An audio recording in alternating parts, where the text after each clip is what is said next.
Chatham County Police are changing the way they investigate domestic violence crimes. They have announced a new protocol that will help identify and potentially save victims that are most at risk. News 3's Alex Bozargian explains in our top story at 6.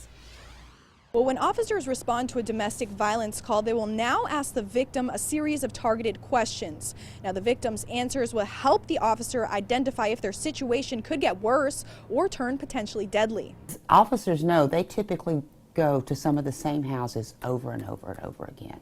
As the director of Safe Shelter, Cheryl Branch sees victims of domestic violence every day. It sounds kind of corny, but literally one phone call can save your life.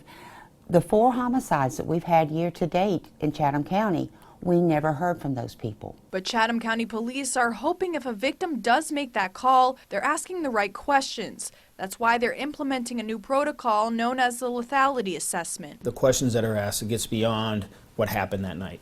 You know, that may be the first time that we've been there. That doesn't mean this is the first time that something's been going on in that home. The questions are based on a national model and are asked in private, away from other people, so victims feel free to speak. Branch says sometimes a person in an abusive situation needs to be told their life is in danger. You have a window of opportunity where they really are frightened.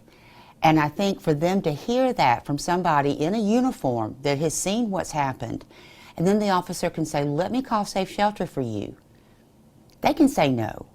But it puts that idea in their head. Chief Hadley says having a set list of questions allows officers to focus on what's important. When you show up at those scenes as a patrol officer, it's highly emotional. There's a lot of parties involved, or can be. There could be children there running around, and you know, we don't want to forget to ask the right questions and do the best job that we can. The goal is to get victims safe and out of harm. You can't second guess what an abusive personality is going to do, because if they find out you're planning on leaving, it's the most dangerous time for you. Well, Chief Hadley says training will begin soon, and all patrol officers will learn when and how to implement that questionnaire and what results require immediate action. Reporting in Savannah, Alex Bozargian, WSAV News 3.